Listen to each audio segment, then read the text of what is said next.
Cosby, who's on trial, and he better get ready because it's not going to be fun and games, and as you said, not a laughing matter for him. And let's talk about that, Tom. So again, if you were representing, you said you don't know about the case, you have not been contacted. I don't know if you want to reveal if you've been contacted or not, but where would you proceed from here if you were representing Bill Cosby? Would you put him on the stand? Would you go for a plea deal? Would you continue on? What would you do? First of all, Gloria puts up a nice smoke screen. Fatty Arbuckle in the 1930s was accused of rape, and it was a high-profile trial. People have accused celebrities of improprieties for 100 years. The idea that suddenly he was so powerful and you couldn't go to the police and you couldn't make an accusation is complete nonsense. They could have gone right to the police, and a lot of prosecutors would have wanted to bring a high-profile case against a celebrity. But in answer to your question, there has to be a thorough investigation into these women. Everything about their background has to be checked. He is presumed innocent until proven guilty beyond a reasonable doubt. And this feeding frenzy against him has the potential for denying him that presumption of innocence.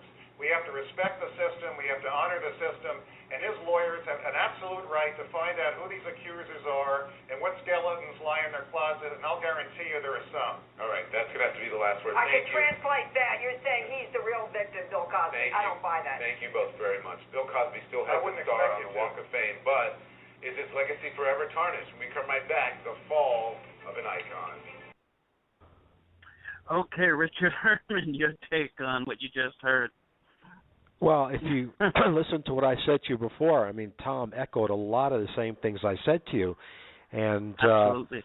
He's a very bright attorney, I might want to say. And I know how much you like him. But he's right. Celebrities are targets, and they get, they get lawsuits left and right. A lot of times people are looking for money against them, and celebrities settle these cases for many different reasons. Not necessarily because they're guilty, but just they want to get this out, and end it. And look, he knows. He represented Michael Jackson. He walked out of that courthouse. Who thought he could do that, So, look, I can't even process when Gloria Allred speaks. That's how bad I can't stand her. Okay, so it's my deficiency, unfortunately. But Cosby is the victim, and he is the victim right now because he can't defend himself against accusations from 40 years ago from women that are just getting out and saying whatever they want, who did not go to the police 40 years ago to prosecute him, who are making this stuff up right now. And I don't know if they're making it up, but they're bringing it to the forefront now when they should have done it 40 years ago, like Tom said. And when they do it now, it's kind of hard to even respond to it. And yet, everyone believes these women. Everyone believes Cosby's bad.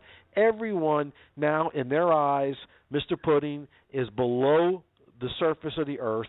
Nobody likes him. Dr. Huxtable, he is the worst degenerate in the world. And like Tom said, we don't know anything about these women. We don't know if they were party women. We don't know if they were drug addicts. We don't know if they had mental issues. We don't know anything about them. All we know is that they're jumping on the feeding frenzy and blaming and saying that Bill Cosby drugged them to have sex with him. And with nothing else. No corroboration, nothing else, just that. And by the way, it didn't happen a month ago or 6 months ago or a year ago or 5 years ago or 10 years ago or 15 years ago. No, this happened 30 years ago, 40 years ago. As you get older, the mind plays games. I played a lot of football in my life, and as I'm closing in on 60 now, some of those games I played, if I retell the story now, it's a lot better than really what it went down, So your mind plays tricks as you get older, and maybe your memory is not so good. And all I'm saying is that. Did you see that football movie? I saw, yeah. Yeah, well, look, the movie, right? It's these guys. Some of my friends are suffering. Art Monk, who I played with in high school in White Plains, New York. I understand he's having some issues, and Tony Dorsett and some people that I really care about a lot. It's just, football's a violent game, Jordan. It's a very violent game. Oh, yeah. And, nobody's making you play it, though. You don't have to play it.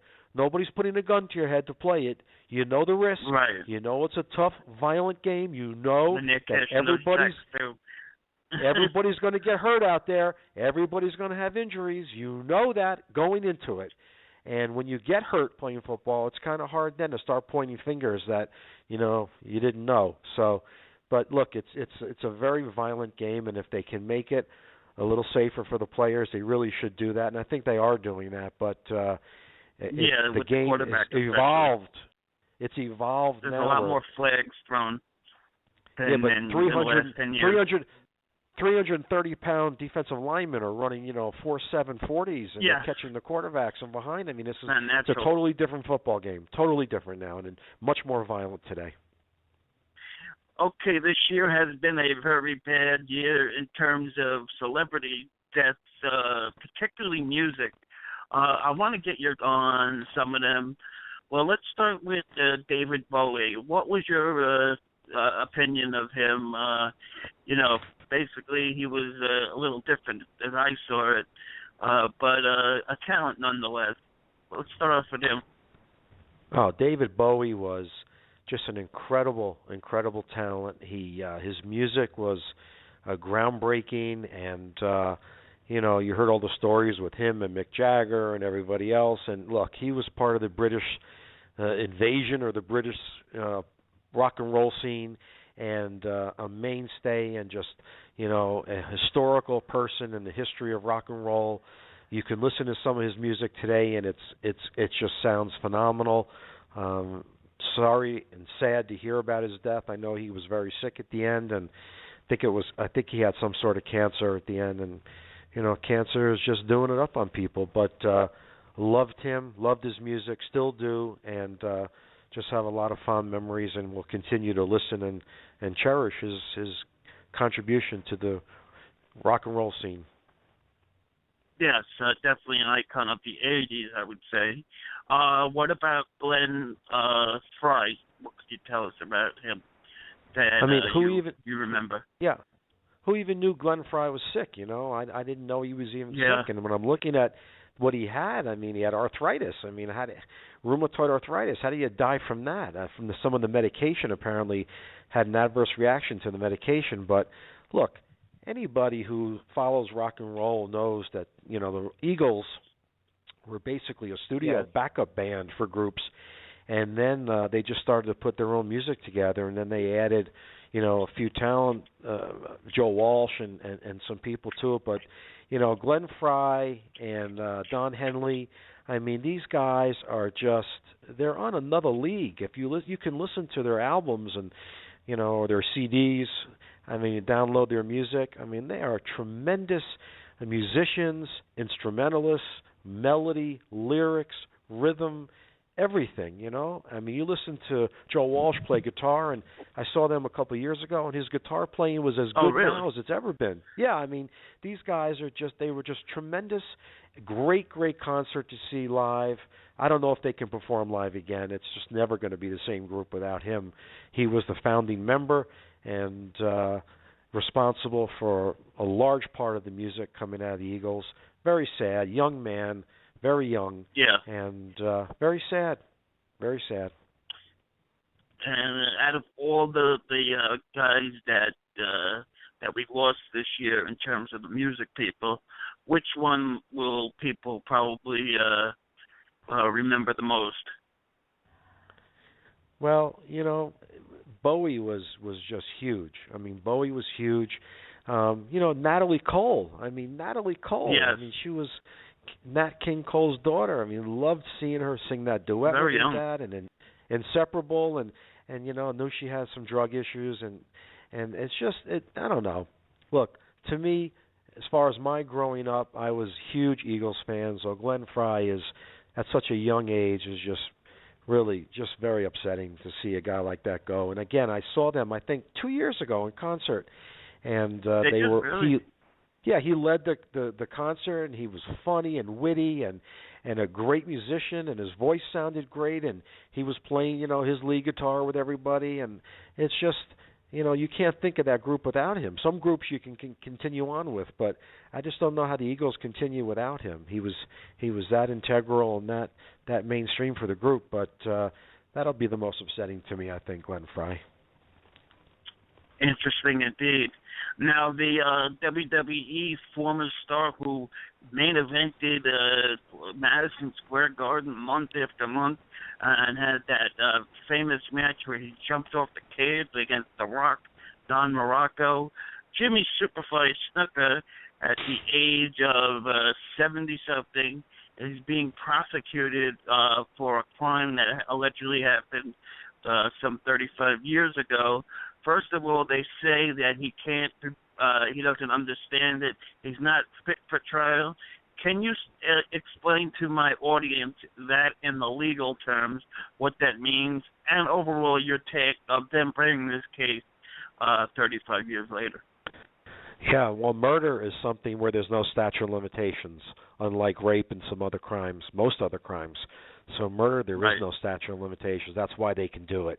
But even back in the day when I would watch him, and I was a big wrestling fan, Jimmy, an incredible talent, great physique, strong as an ox, but he never looked right to me. When he gave his interviews, He's never right in the head. he was hard to understand in those interviews back then, And yes. and now you have a right to participate in your defense if you're being charged with a crime. That's a right that you have, and you have to be of sound mind to be able to participate in your defense and to help save yourself. And if you can't do that, then the courts are not permitted to proceed with the prosecution. And what his attorneys are saying is that he is mentally impaired right now. He is unable to assist in his own defense because he is suffering from some sort of mental ailment or ability to comprehend the charges against him and be able to participate in his defense, and therefore they're moving to put the trial off or perhaps permanently put it off because of his physical condition. And if that's the case, then they'll never try this case. It'll never go to trial. If, in fact, he is examined by experts and there's a determination that he has deteriorated so mentally that he's unable to participate, this case won't go to trial. It just won't go to trial. And what is your opinion of them bringing it? You said murder obviously has no limitations, but what you know of this, do you think that they should have went ahead and brought it some 35 years later? For the people that suffered the tragedy of having their family member killed, there's never a statute of limitations in their mind. They live with it every day, and they want to see, they want closure, and they haven't had closure. So for them, from their perspective, this is a good thing. From his perspective, number one, 35 years later to be prosecuted, it's hard in the cases I do when they're like 6 and 7 years old or 5 years old to prosecute them. It's hard. 35 years, so difficult. And now, if he physically is in such bad, mental state that he cannot participate, then, for his perspective, it's no good. It's really no good.